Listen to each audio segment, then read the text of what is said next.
Welcome, everyone. Super excited to see you all. All right. I am going, so just to get started, there are a few additional people in the waiting room. So I want to welcome everybody to this event. I'm Ashley Nichols. As I'm going through the list, I think I know a fair number of you, but I just want to make sure that I say hello and let you know that I'm one of the co-leaders of the Growing Democracy Project, along with Casey Boyd-Swan. And I definitely could not do this work without our project manager, Dave Jersa. Long wave, Dave. And I want to tell you, as everyone's filtering in, I can see that more and more people are joining us. I want to quickly let you know a little bit about the Growing Democracy Project, who we are, what we do, and all of that really fun stuff. So the Growing Democracy Project is housed at Kent State University. It's a project that Casey and I put together back in 2018, but it officially launched in 2019. And we offer a unique approach to civic and political engagement. So our goal is really to bridge the boundaries between academia and community and break down barriers between community residents and governing institutions. Our goal is to create a space for critical discussions and meaningful learning that takes place in community and beyond the classroom. So we actually have 3 programs. We have a workshop series, so welcome. This is one of those workshop series events. And these workshop series really tackle some of the tough issues that communities face. And it's rooted in our community created curriculum. So we also offer a free curriculum, or soon we'll offer a free curriculum that is adopted and adapted for our communities and for communities beyond Northeast Ohio. And we also launched in June of this year a podcast series. At this time, I think we have 26 episodes of the podcast. And our goal is really to talk with local community leaders, area experts about issues that are important to them. We have 4 different series. Governing during pandemic was our first series. We have a series on the power of civic and political engagement. We have another series on gap filling. So really thinking about how communities fill the gap when government can't or won't provide services or meet the needs of the public for any variety of reasons.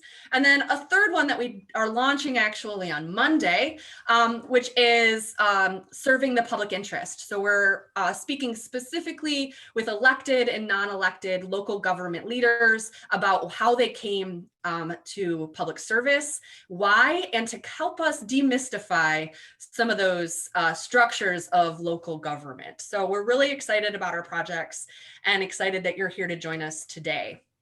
I'm going to drop in the chat box real quick some information about how you can follow us, find out more information about our work, follow us on social media, and all of that fun stuff. Today's event is part of a 3-part virtual workshop series. Most of the time, our series are 5 workshops, but you know, that darn pandemic really created some obstacles for us. So this year we're doing a 3-part virtual series. Today's event focuses on the history and use of op-ed for social action. We also have an event coming up on November 20th on grassroots democracy. And I actually think one of the facilitators, yes, Tony Vento, who's one of the facilitators for that event, is here with us today. So it's grassroots democracy beyond the general election. And I'm going to drop how to register for that event into the chat as well. And we have another event, December 18th, same time, same place, that will take place with Phyllis Harris from the LGBTQ Community Center of Greater Cleveland on the role and the intersection of organizations and organizing. So if you want to keep up to date with different events, you can also follow us on our website and check out all the events that are coming up. All right. Oh, hey, Tony. So I want to take a moment. We're a small crew. I know that we've received a lot of information from our colleagues across Northeast Ohio, asking to confirm that this will be recorded. So yes, this event is recorded, as you probably can see on the top left of your screen. And it will be recorded for later viewing. But for those of you that joined us, because we are a small crew, I would love to take a quick moment and have everyone introduce themselves. We're gonna do this popcorn style. So introduce yourself by saying your name, and we want to ask you what your favorite media source is. So what's your name, what's your favorite media source, and then just pick someone that hasn't yet spoken. So I'll go first just to get us going. I'm Ashley Nichols, and my favorite media source is NPR. I'm an NPR junkie, and I will popcorn to Nicole. Hello, I'm Nicole. I'm actually here from Canada, so I found your thing online and decided that this is a good opportunity. My favorite media is also NPR, but then also our national broadcasting CBC. Excellent, welcome. Oh, I need to pick somebody. Let's go with Bob. He's right beneath me on my screen. Bob, did you say? Yep. I'm Bob Springer. My better half is just below me here on my screen. And my favorite media source, I guess I'd have to say right now, it is the New Yorker magazine. I read like nuts, but I think that's my favorite. And I will pick Jane. Hi, I'm Jane Rose. I'm with the League of Women Voters, and my favorite source is NPR and whatever Barb and Barb recommend to me. Excellent. And I will call on Laura. Laura, I guess. Yep. I'm Laura Mendez. I'm a PhD student at Kent State University, and my favorite media source is France 24. France 24. Cool. Okay. Excellent. All right, you want to pick a person? Oh, let's see. Let's pick. Oh my goodness. Nicole. Did Nicole go already? Nicole went. So we have Dave, Casey, Arlene. Amy.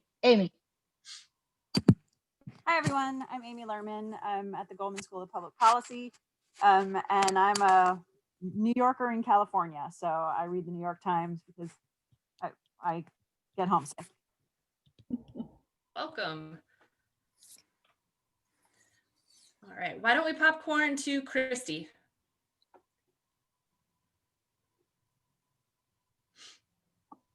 Thank you. I have to hit the correct button. I am Christy Serlak, and my favorite of, I hate to follow everyone, but it's NPR. And I am going to then go to Dave. You are? I have not gone yet. All right. My name's Dave Yursa, and my favorite media source would be The Economist. And I will pick Arlene. Arlene. Unmute, Arlene.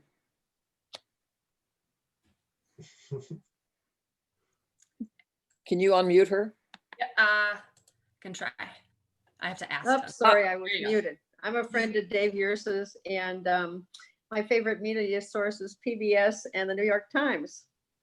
And I don't know what else. I'm a Kent State graduate, and I live in Burton, so worked with the Jury Commission and interest in this Geauga Partnership for Economic Development here. Mm-hmm. Fantastic.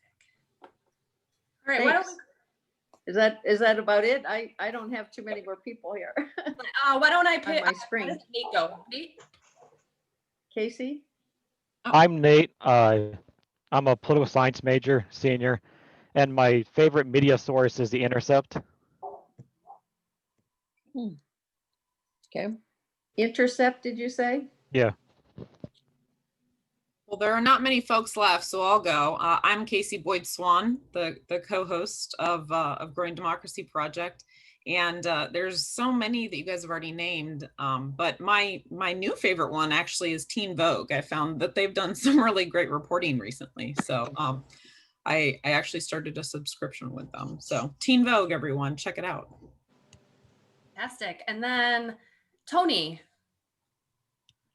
Hey folks, I'm usually calling from Cleveland, Ohio, but right now I'm down in Miami helping take care of my 92-year-old mom, out running errands, and love being able to feed myself this way while we're doing it. My favorite source of news, in addition to those that have been named, really are through trusted other folks that I know, and the sources that they find and vet and recommend. Yep. Glad to be here. I'll be invisible from this point onward mostly, but listening in. Thanks. All right, and it looks like we had one person join us, Benjamin. Benjamin. Are you there? He's muted, so I'm trying to unmute him. Benjamin. You there? All right, Barb, do you want to do yours real quick? Muted. Oh, there you are. You got it. Gotcha. Benjamin. How are we doing? Excellent. Real quick, we're just asking people to introduce themselves and their favorite media source. That's kind of a tough question. Generally, I've tried to avoid social media for the most part, but I do use Reddit, so I'm guilty of some. Excellent. All right, and I think the last person that we have, and I don't want to miss anybody, but I think the last person is Barb. Barb reads all that. Our house is our news junkies. My husband and I are both former political reporters, so this will kind of do as an introduction to us. I rely on a daily update from the New York Times, the Washington Post, the Chicago Tribune, and I scan the Associated Press, and I'm listening to NPR at the same time. You know, it's a multimedia family, so we always have something going. And I just bought an Alexa, and Bob's livid because, you know, I can say, play NPR or whatever I want. We do read the New Yorker and the Atlantic, and I've dabbled in the Intercept and Reddit, and, you know, we're junkies. I was in reporting for a number of years in the Statehouse press room in Illinois, and then came to Kent State to teach public affairs reporting, journalism ethics, and interviewing skills. Bob, you can introduce yourself.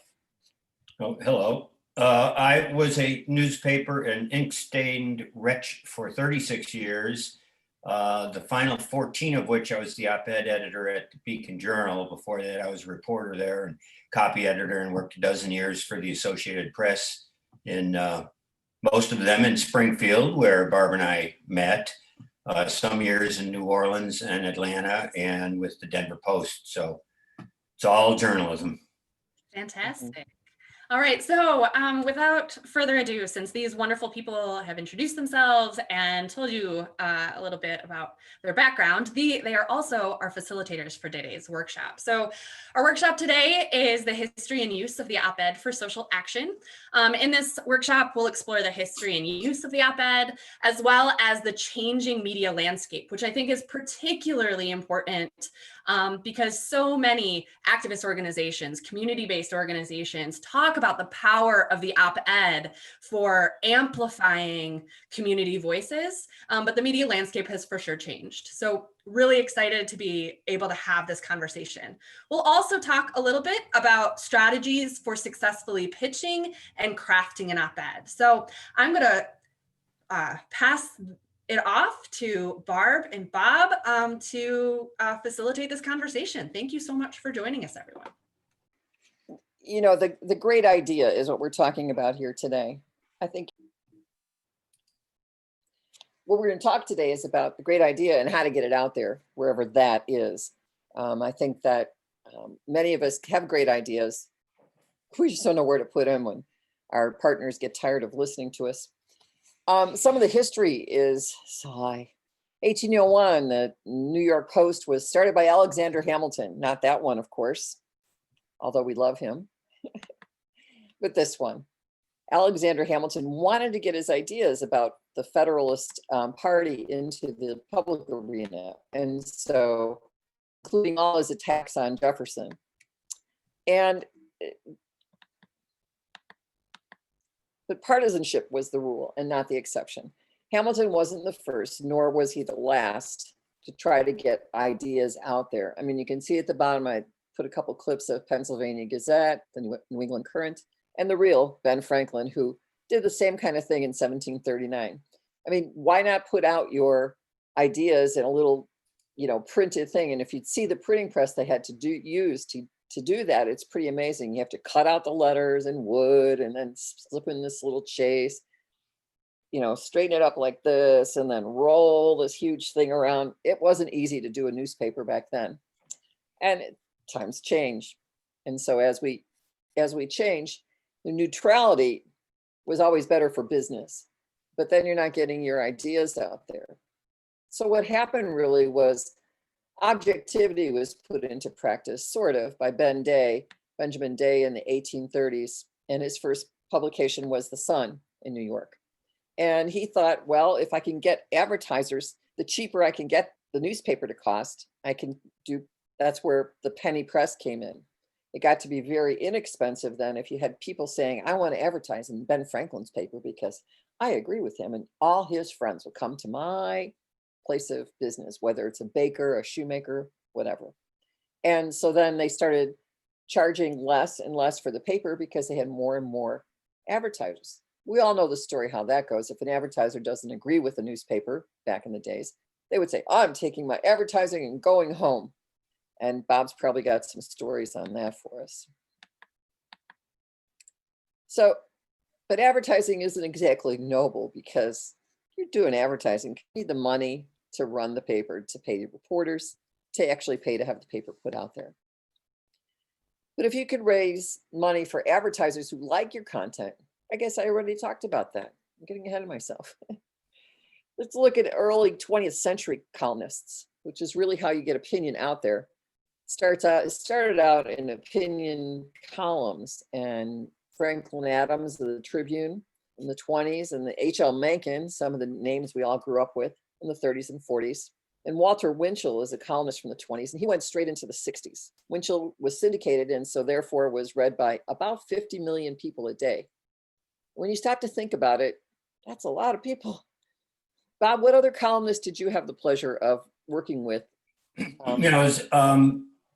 In about the 1960s, well, the 50s really, and then it picked up steam in the 60s, columnists became less like the Walter Winchells who were sort of society columnists. If you were a celebrity, you would likely make it into his column and it would be a big celebration for you, even if it was bad news. But they started becoming more political and more trained as journalists. I'm thinking people like Russell Baker and Mike Royko in Chicago. George Will started writing columns, and David Broder in the 60s for the Washington Post, and Will is still writing columns, but they became more political. And then in the 70s and continuing forward, a lot of columnists became columnists because of their expertise in the political world. I'm thinking of people like William Safire and Buchanan. They worked for political candidates, in that case Nixon. And so because of that expertise and connections and inside knowledge, they were hired by newspapers, the New York Times in the case of Safire.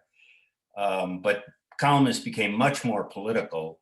And now it's moved to where if you read an op-ed page, if there is such an op-ed page available to you, or you read sites, a lot of times the columnists they use are not trained journalists and not necessarily from the revolving door of politics, but they work for some sort of think tank or institute. A lot of times you'll read columnists whose background is they were strategists at, say, the Heritage Foundation or Americans for Progress, that kind of thing. So they're writing on the payroll of a special interest group, but they try to write it generally in a more generalized kind of fashion, so that newspapers or other sites will publish them. But it's become kind of a Wild West picture in the sense that it went from this narrow field of people whose expertise really was in journalism and whose interest was in politics to people whose expertise is what they've been studying, who pays them for the last 20 or 30 years. And so the political agenda is a little different, I think, in some cases, a little more obvious to a trained journalist and a little more deceptive to your general reader. But it seems like that's where the landscape is going. And I'm done. Well, times change. And when we were talking about it, it's, local papers, family newspapers were venerated really for all their opinions that were expressed. And many of their editorials appeared unsigned. Of course, you just assume they were the opinion of, like locally here, the Dick's newspapers that were on their editorials page.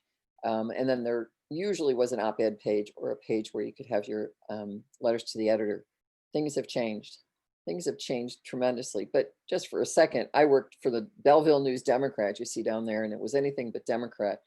The paper's name usually tried to tip you off. So how do you get on those pages? Well, you think and you read. You think and you read. You think a little more, and you read some more. I was shocked this morning engaging with an acquaintance, and he said, I never read the New York Times, he's not getting facts. He's not even skimming the top of things. So we had to have a little what for.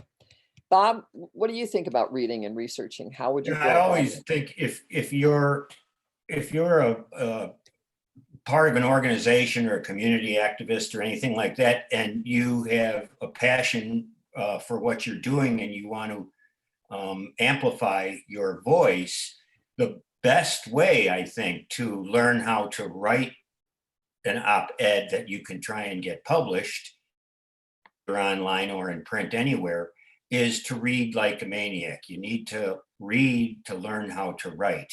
And that involves an awful lot of different avenues, of course. But you need to even read bad writers, so you know why something wasn't effective. The best way to learn how to be effective is to see where people stumble, and you can read something and go, whoa, that didn't work at all. Why didn't it work? Well, analyze it, and then go back and read some more. Read people you admire, read on issues that are complicated and difficult to understand. Some writers, just as an aside, I like to read a lot of news about or pieces about the environment and climate change and things like that. Well, a lot of the science behind environmental and climatology is very difficult for me to understand. I'm not a scientist. So I really appreciate someone who can take all those complicated ideas and boil them down into really easy to understand terms. I use as an example a woman named Jane Meyer, who has been a staff writer for the New York Times, or for the New Yorker. And she's written a number of, I'm sorry, that's Jane Meyer, somebody else. I want to talk about Elizabeth Colbert.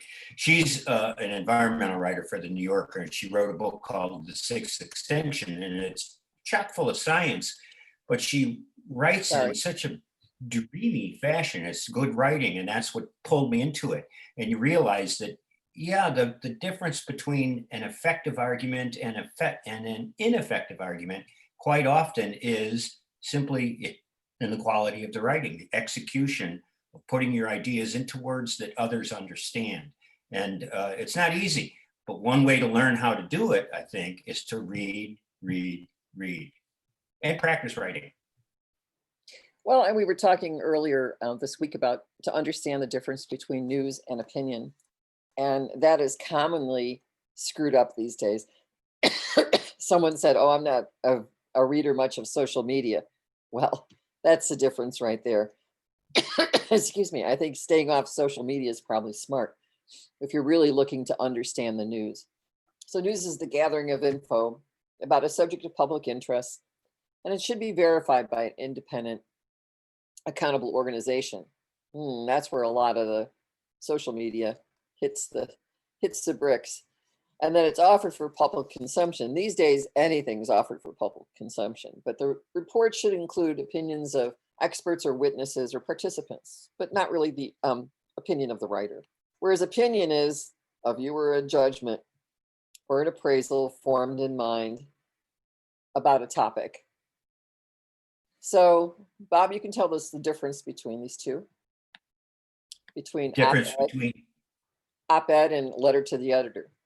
Yeah, in op-ed, generally speaking, I think the standards are set higher for the quality of writing. You expect an op-ed writer to be fairly sophisticated, and they tend to write to, I think, a more general audience trying to make their case, and they structure a piece probably with a little bit more experience. A letter to the editor is great, but it generally, I think, most people would view it as a narrower point of view. That doesn't invalidate it at all, but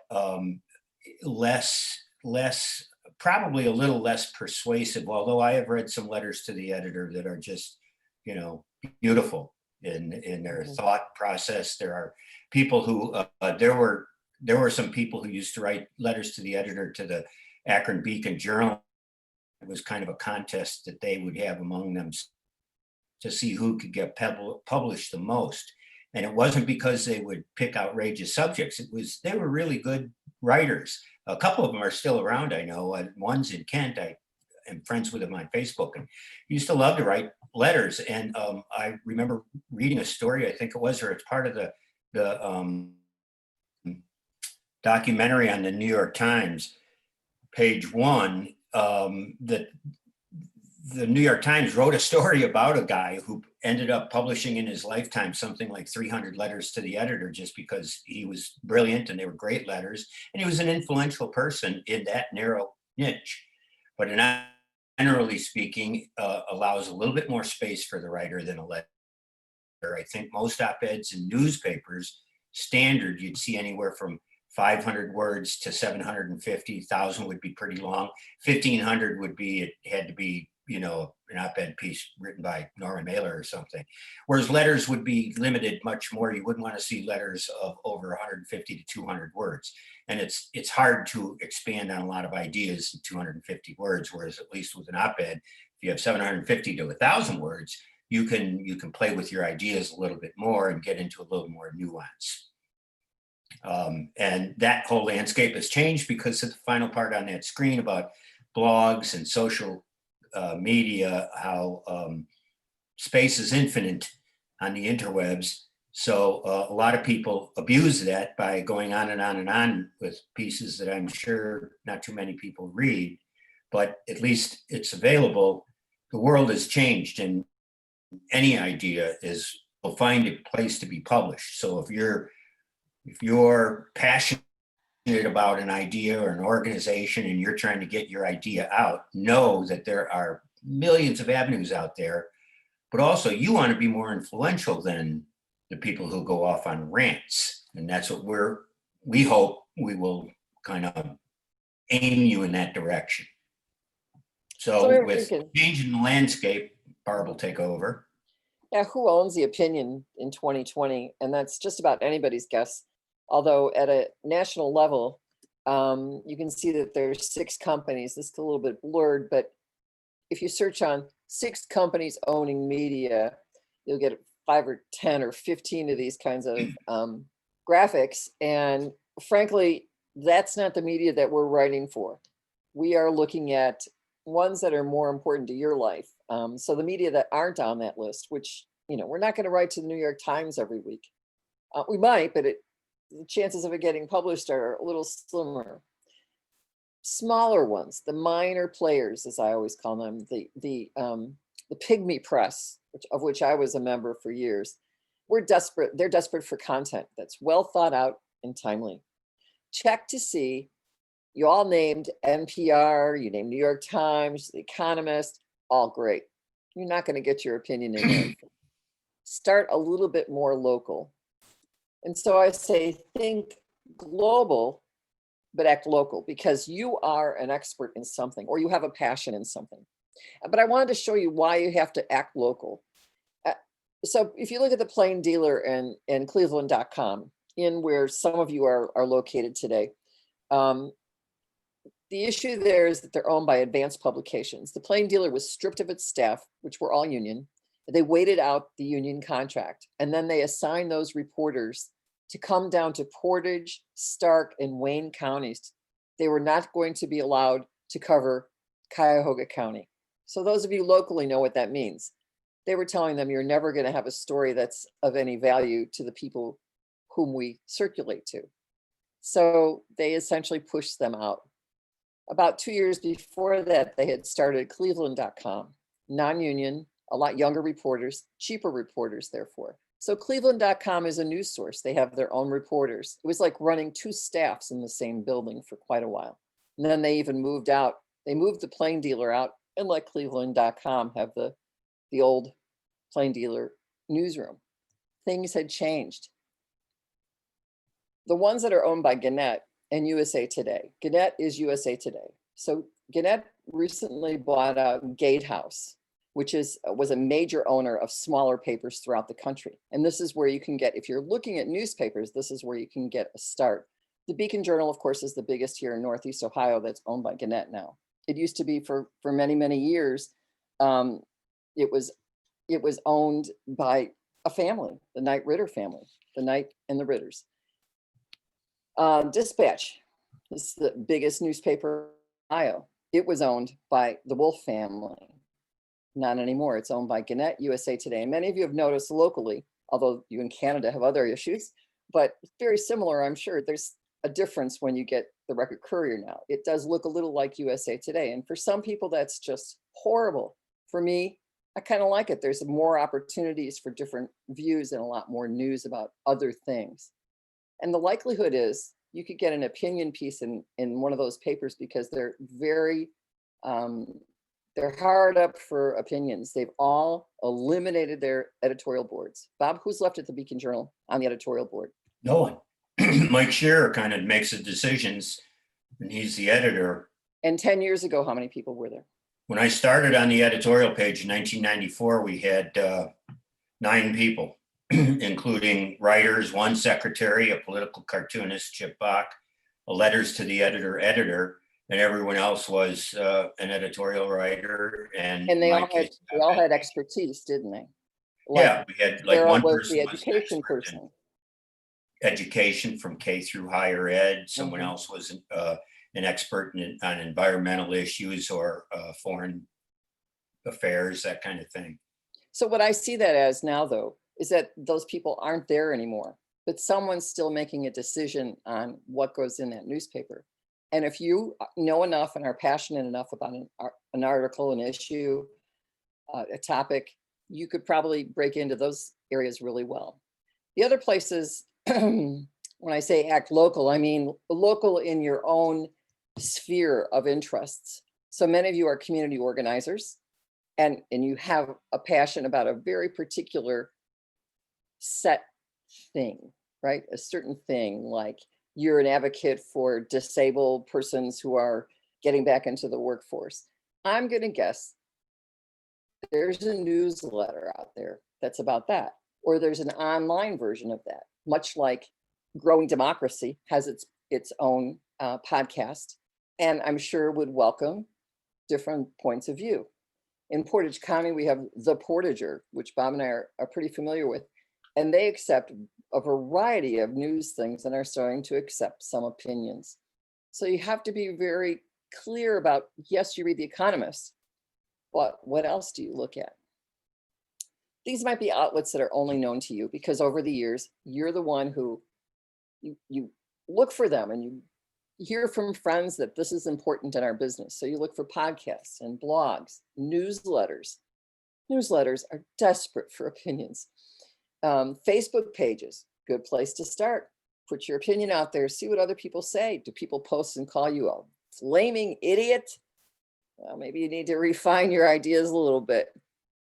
Websites, also websites that have very slim content, but are read by persons just like you.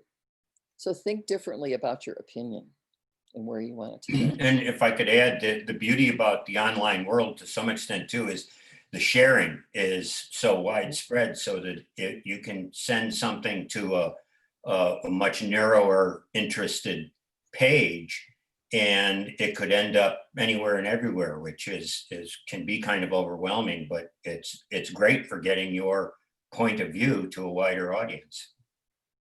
And I kind of warn you right now is that soon we're going to go into breakout rooms, and we're going to ask you to talk among yourselves and maybe come up with where you, what kind of idea you'd like to pitch. Like, what is something you're passionate about?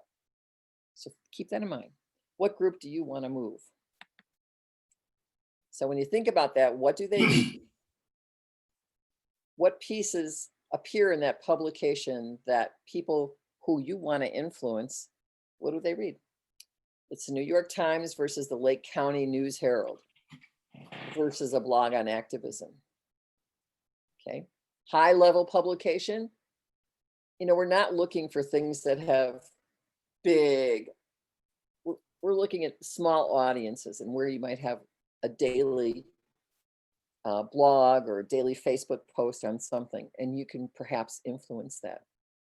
So how to break through the noise, a lot of noise out there. This is when we're going to break out into breakout rooms, and I'm to turn it over to Ashley, but you'll be just with another couple people. Introduce yourself with who you are and why you would have taken this today, what you're interested in being here today. And then we're going to come back and hear some of what you have to say so we can share with each other and see what kind of level we're on as to maybe there is somebody out there really trying to get in the New York Times. Someone else just has a passion about parks. I think I know that is. And maybe we can work from there. So what topics would you like to try? So I'm going to turn it over to Ashley. Yeah, so what I'm going to do is you all have been assigned to breakout rooms.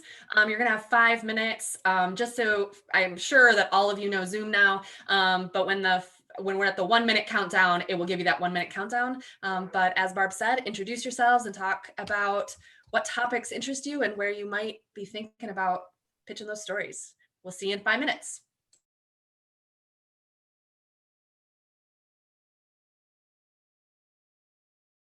All right, welcome back. I will stop sharing my screen and turn it back over to Barb.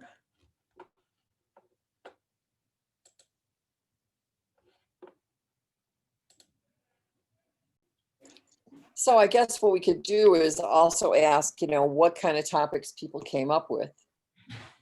Oddly enough, I can't see you on my screen, but that's all right. Who would like to start? Your mom and I, Ashley, talked about. Did she disclose that part? Yes. For some reason, Ashley, I'm not seeing other people, but I'll just continue. I'm seeing folks, but well, I'll start. This is Casey. So I was asking Bob about, I'm a childcare researcher, and I know everybody's talking about childcare right now because, you know, people kind of need it to be able to go to work, but it's harder and harder to actually secure childcare. So I asked if that would be something that was of interest kind of, you know, here locally. And he offered me some pointers about, you know, about thinking about a hook and also about, you know, offering it, kind of couching it in a new study. So I think it was really helpful to hear from him. Great. How about Arlene? She's muted. Can you unmute people? I was with Casey, and I appreciated the information, but my interest, I guess, is in healthcare, and we talked about places that might be local, and I'm familiar with the Economic Development Partnership thing. And Bob said maybe just speak with them or look at a newsletter to let them know that the science can be trusted, and CDC is a very respectable governmental organization, you know, and I work for them. So, I mean, it's a little bit of an avenue because I haven't been real active lately and I need to do that. So I thought it was very beneficial. It was very beneficial. So especially if you're, you know, have been in the CDC and you can express the professionalism that exactly. you Yeah. found there, and just a letter to the editor saying, hey, I work for them and this is what we used to do. And this is why it's important to America to trust. You have to trust the scientists. Exactly. A letter like that to the Burton paper. I mean, yeah. And I think the general public doesn't know much about public health. So, you know, that's a good avenue. I appreciate it. How about Benjamin, what did your group talk about? Well, I think in a way we did all have a crossing of interests in terms of resolving divide. Yeah, especially with the political situation, we have an interest in bringing together more of a democratic situation. I personally ended up speaking about the need I see for better communication and understanding of conflict between people, relatively on a personal level, and how to get over the group lines, such. So great. Okay, let's see who else is around. Nicole. Hi. We didn't really necessarily talk about topics. We just sort of talked about, both of us, Nate and I, were here to get information and to just sort of like find out what this world is about in terms of getting opinions out there. But we did talk about sort of like how do you time your opinion so that the news cycle hasn't forgotten about the issue, or maybe there's issues that are constantly happening and should be in people's opinions or in people's minds, but they're not like the flavor of the day. And then we just sort of talked a little bit about our political landscapes in our neighborhoods, and how given that our slant or our opinions might not be the flavor of the people that we live around, doesn't mean how that impacts it. Valuable. No, but I mean, we do have to think, I think about how much torment you open yourself up to. All right, Nate's been unmuted. So what do you think, Nate? Would you agree? I would agree with it, especially now with a lot of these companies are owned by these wealthy CEOs who have partners with the government. Well, if your op-ed doesn't fit with their narrative, they're not going to run it. They'll put it on the bottom page 65, but if it goes with their narrative, it just spreads like wildfire and everyone sees it. True. I think too, we talked a little bit about getting down to much smaller circulation areas, not even circulation, but much more micro opinion, because you can grow a micro opinion into a you know, a comprehensive group of people who are interested in, and you put out like little, it looks almost like the COVID-19 germ, you know, it's got those tentacles out there. And so you start here, start local, and move out. So as small as you can get, try your first opinions there, even though you have big opinions for the big world. Yeah. Like you said, if it doesn't quite agree. So maybe think of starting a little more local. Bob? I think, Nate, you raise an interesting point too, and that is, you know, a lot of people today are under the belief that, I'm not sure quite how to word this, but that everybody is in their own bubble and their own echo chamber. And if you have an opinion differing from someone else's bubble and echo chamber, your voice will never be heard by them. And I think to some extent that is precisely the challenge for anybody who has an opinion and wants to share it, is to learn how to respect those who disagree with you enough so that you can try and present a cogent, diplomatic, fact-based, reasonable argument that they will not reject out of hand simply because you're not in their clan. And I think that's always a challenge, but it's even a greater challenge today. But, you know, I used to tell people when they'd be interested in some issue, or especially young people, the first thing a human owes another human, without knowing anything else about each other, is respect. So if you walk into a situation with an attitude of disrespect, of course you're going to get rejected. You're not going to get very far. You don't make a friend by poking him in the eye. And I think that's the challenge for an opinion writer, is how to state your opinion in such a way that you can draw into your, at least to think about what you've said, people who naturally would have disagreed with you from the start. It's not easy, but it can be done. And not to sound stupid or corny, but I always go back to something John Steinbeck said, and that is, and I think he wrote it in Sweet Thursday, but he said, if you want to make a friend, you don't ask to do something for them. If you really want to make a true friend, you ask them to do something for you. And that's an artful trick, but it's the same thing with opinions. You want to lure people who might not necessarily agree with you into, if not agreeing with you, that would be the ultimate goal, at least contemplating the ideas you're offering. And that requires a level of respect and articulation and diplomacy that is tricky, but it's a great thing to learn, I think. Let's get to some other groups too. Dave, what did your group talk about? Were you in a group? One of the things I brought up was for our local paper is I recently just voted, and every county office, every county office that was up for election, there was only one party to vote for. There wasn't even two people on the ballot. And I just feel that's so unhealthy, regardless of which party it is. It's just right about so it. Unhealthy for democracy that there's not the ability to listen to two sides to get a better understanding of the whole community. The Portager would love to hear that from you. It really would. A short piece just expressing that opinion, that point of view. You're absolutely right. What county are you in, Dave? Jaga. Okay, that's good. Alex Arshenkoff, who once was the Republican chair in Summit County, had a rule, and that was you run somebody in every office, period. Even if you know they're going to get slaughtered, you Or run dead. some. Sorry. Let's see. Who else was in your group, Dave? Benjamin, who you already did, and Laura. Laura, tell us. Laura Mendez, right? Yes. What's your big idea? Well, my biggest idea is big, and so I was telling them that I'm very passionate about to study how we have been alienated by power structures, and how to bring awareness for people to come back to their subjectivity instead of leaning towards their symbolic identities, because that's where you give out your freedom.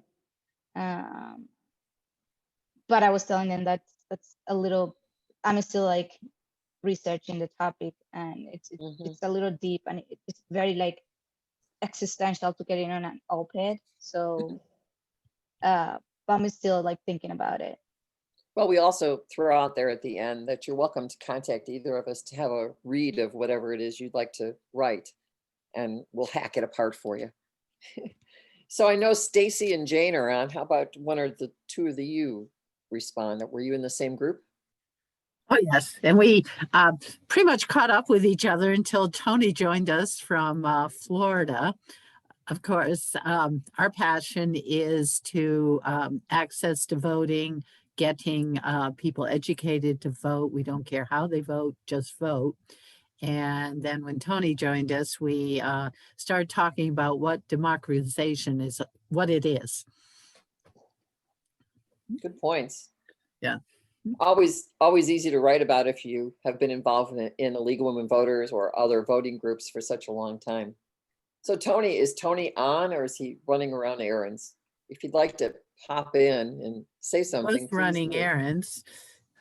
I just walked back in the door to my mom's place. All right, your timing is perfect.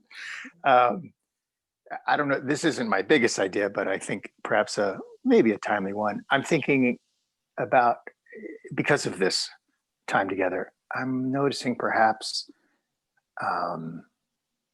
in this time of COVID and stress over polarization in democracy, the ways in which we all have opportunities, each in our own settings, large and small, to help overcome social isolation in a way that actually can help build and heal democracy. And let's call that democratization at the grassroots, for example.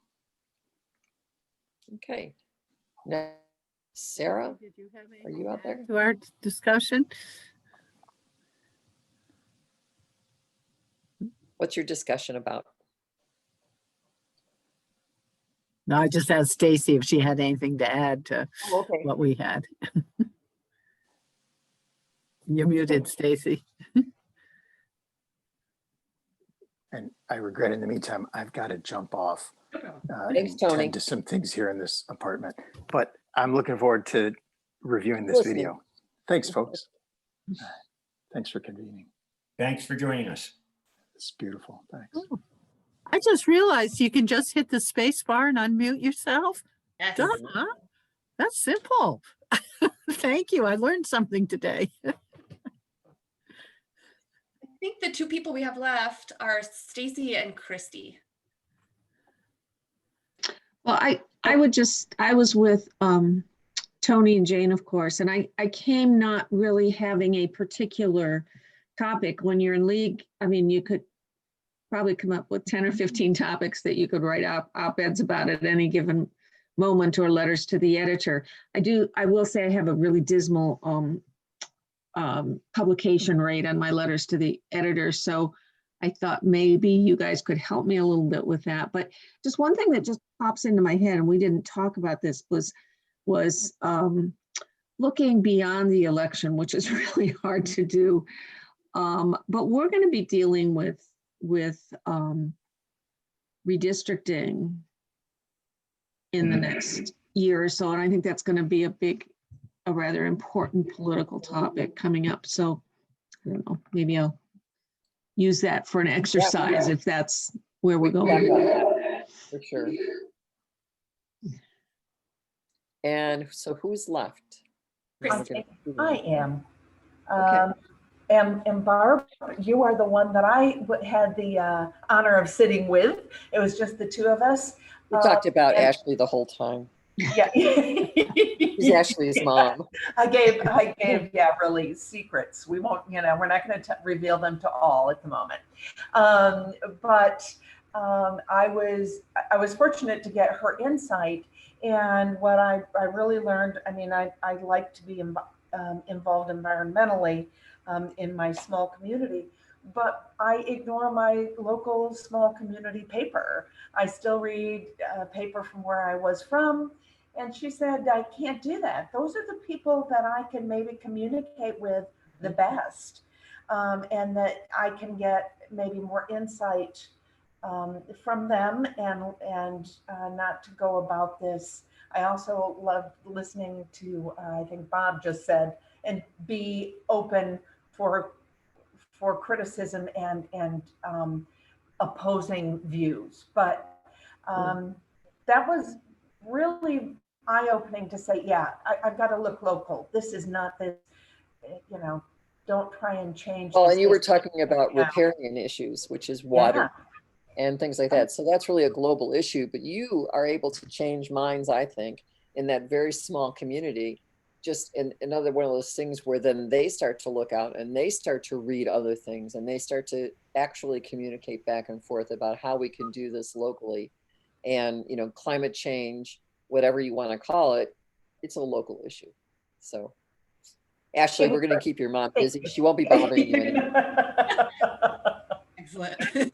Well, I think we've answered, why some of you are the expert in certain things and what your passion is. And that's at the base of any good writing that you're going to do. An organization is what's next. Saying you are right, I am right about this, versus an effective argument is the one thing that you have to think about as well. An effective argument would offer your ideas. How do your ideas contribute? So you put your ideas on one side and the big debate question on the other.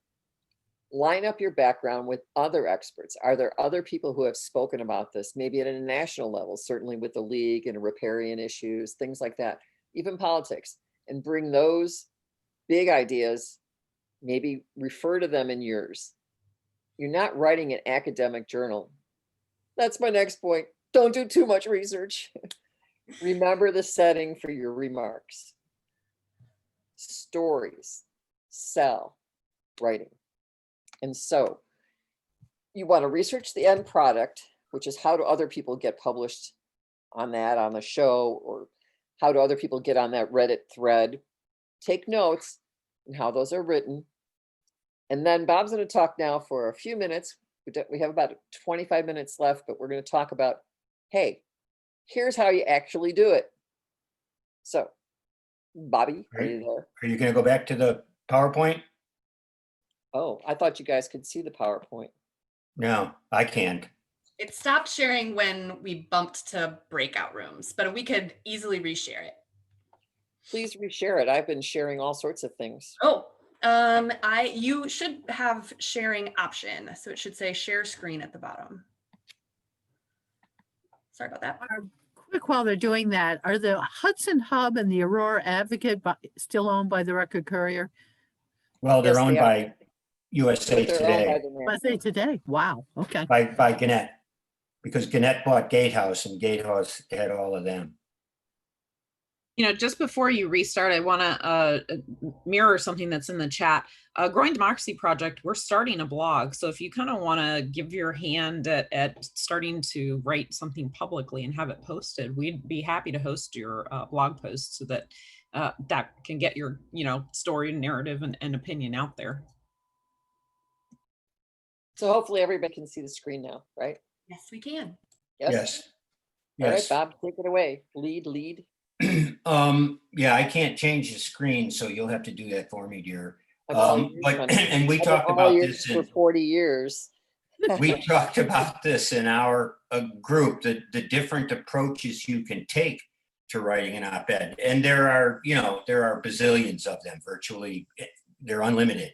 But part of what may direct you on how to write your lead, how to lure readers in and make it a powerful statement for potential publication. Oh, sorry. Is first, own your own expertise. I remember, as an anecdote, many years ago, I must have only been, 19 or 20, and in Chicago, there was a TV show on public TV on Sunday nights with Irv Cups in it. They called it, what did they call it? Coffee with cups in it, or a cup with cup, or something like Cup that. with cup, yeah. And he used to have celebrities on. I remember one time, just because it always stayed with me, he was interviewing Norman Mailer. And I don't know what book Mailer had just come out with, but Mailer mentioned how, as a novelist, the novelist has to be God, because you control the creation. You create the dialogue, you create the characters, you create the scenes, you create everything. So the author is God. And I think to a certain extent that works with any kind of writing. If you're writing an op-ed, you are God in how you create it. So own your expertise. We talked about with Casey and childcare issues. Let's say you're an advocate for childcare issues, a number of different leads that would work very well for you. Let's say you are writing a piece, or you want to write a piece about how important you think primary education for 5 to 8-year-olds is in this time of isolation. Well, if you're a mom of a 5-year-old, you've got a great potential lead there that would be an anecdotal lead, something your 5-year-old has said or done, or some interaction you've had. Also, she does research in this area of child education, so she can advocate. Another great way to start an op-ed is with some recent news event or recent study. If she's a researcher, she's done her own research, she can start that way, In other words, she owns her expertise. But the current news-based one can work on any of those as well. This example, actually, I'll tell you now, there's a great site. I can't remember, dear, if you put it in one of the, I think you did in one of the slides, but there's a great site on how to write an op-ed. It's called theopedproject.org. And it's got wonderful tips and examples on how to write a good, strong op-ed, or, just any opinion piece. And then the content of it, what you fill it with, is your own, and it's based on your own experience, your own expertise, and it doesn't have to be academic expertise.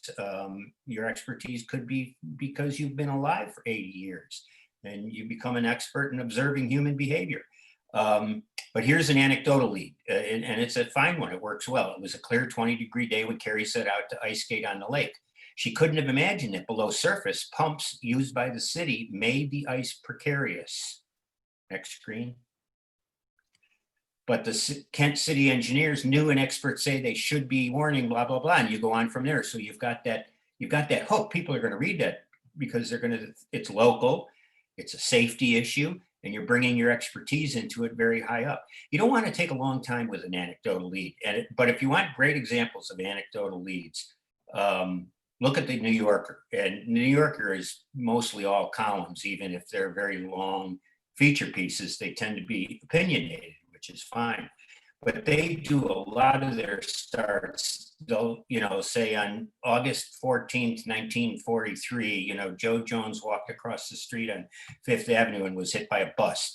You don't know where that's going, but they do that often with anecdotal leads, and it'll be a talk about, say, the invention of a safety mechanism in buses, so you don't hit people on Fifth Avenue.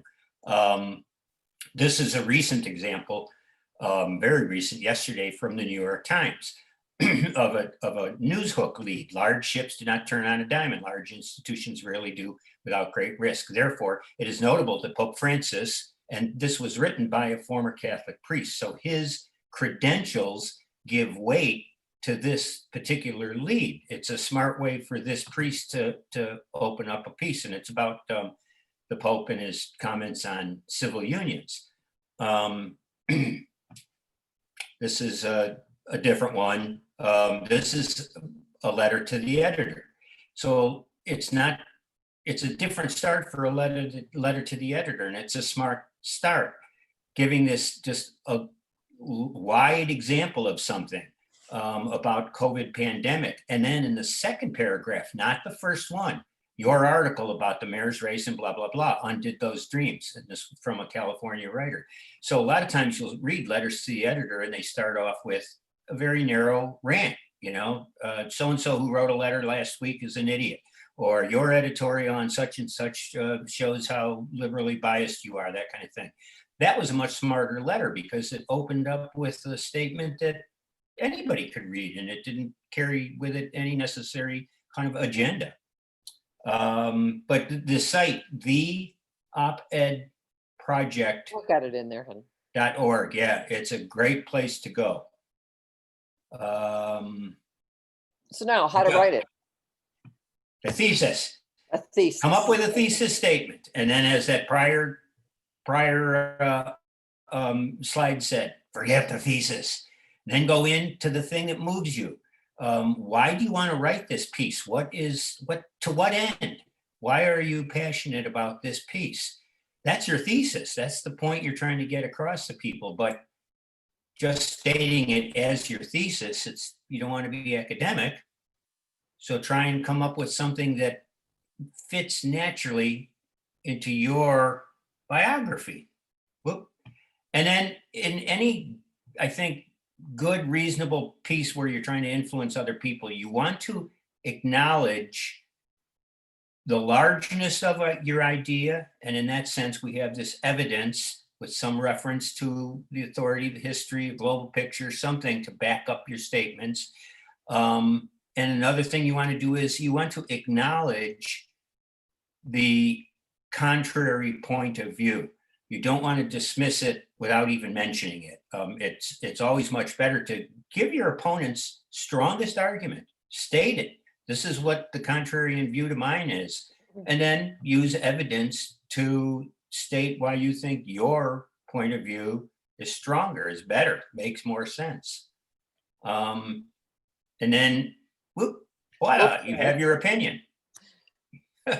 And you finish it's the old thing, you say, this is what I'm going to tell you, tell them. And then at the end you say, this is what I told you. That's a strong way sometimes to finish up with an opinion piece, is to restate your thesis there. And for all the reasons I've stated, for all the great evidence I've given you, this is the conclusion. You ought to think this way too. Although you don't have to say you ought to think this way too. That's implied. That's it. That's it. And if you don't change the world, at least you'll change your neighborhood with the newsletter that your neighbors put out.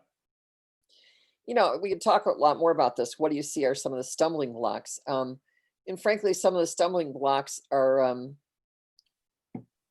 are exactly why we're here today, is to get you started on some research that will show you other places that your opinion would be valued in Geauga County, up in Stanton, Michigan, in Montreal.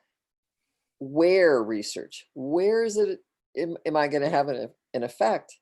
It may even be for League of Women Voters. It may be within our own newsletters. Start before the idea hits even. Start to do your research about what outlets could even like this kind of idea.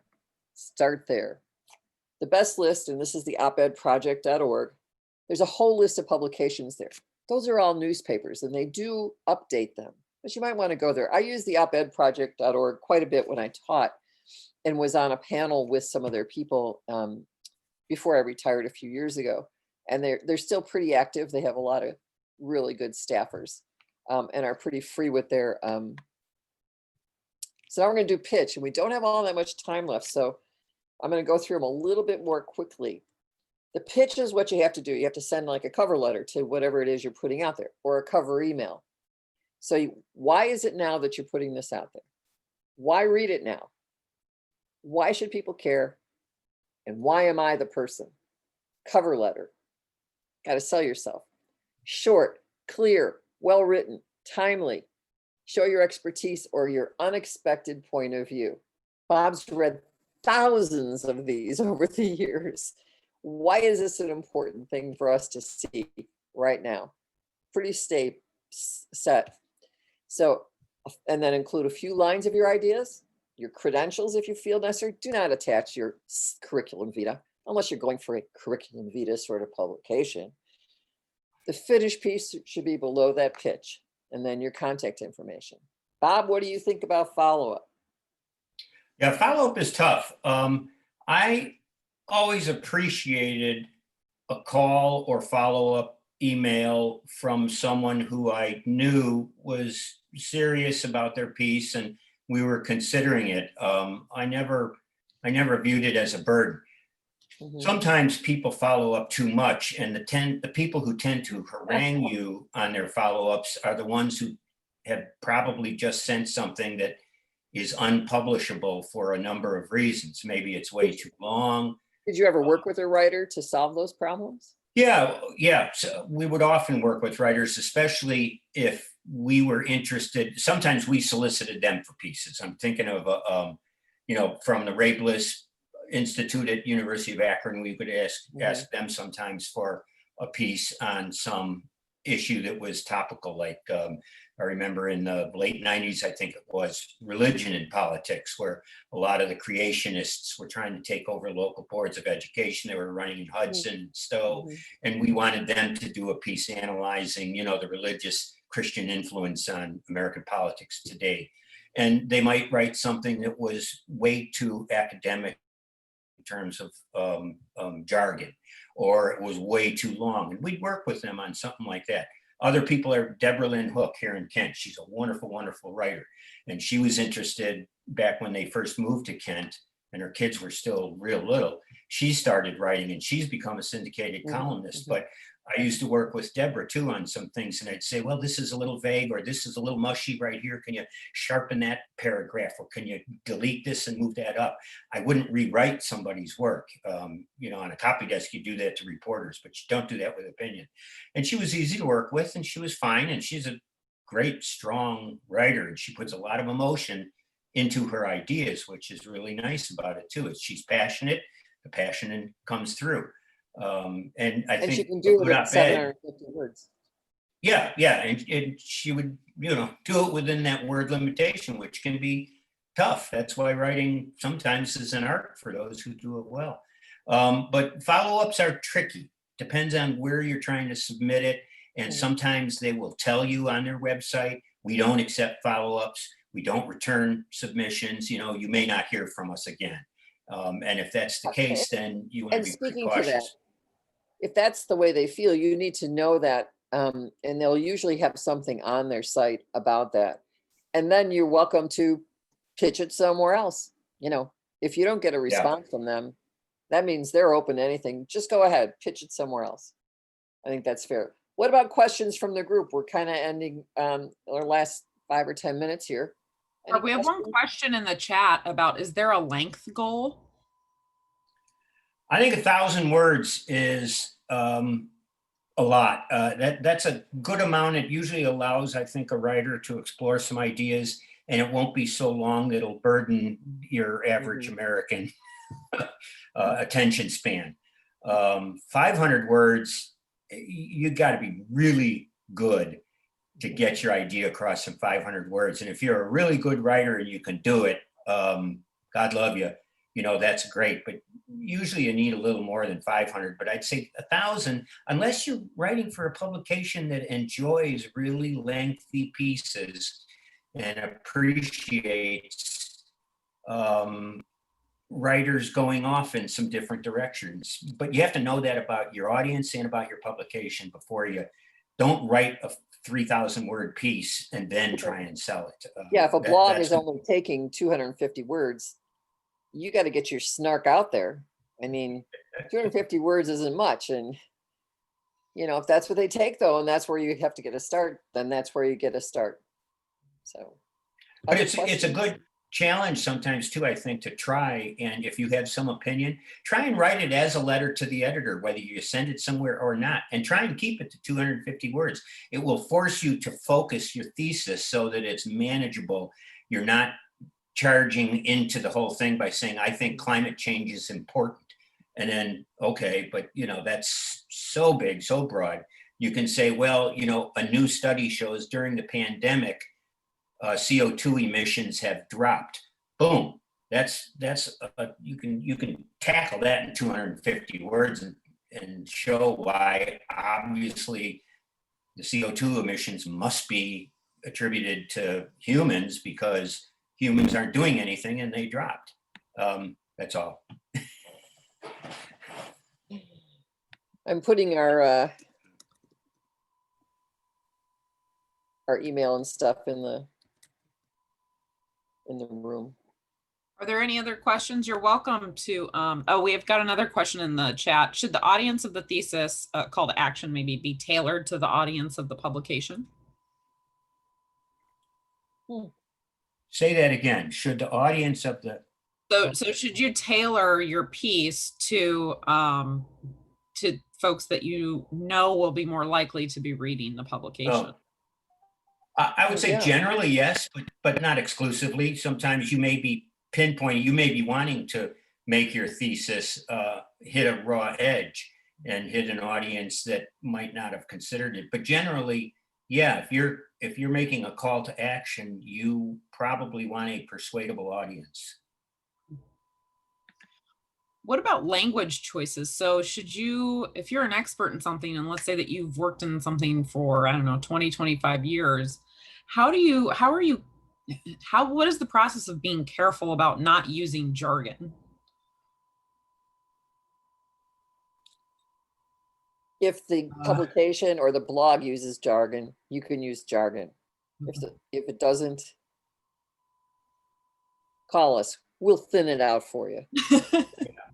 Not to be too snarky, but when I was a reporter and Barb was first starting to teach as opposed to being a reporter, and she would share with me the American, what is it, the AEJMC, whatever, the journalism group for national, you know, educators and research.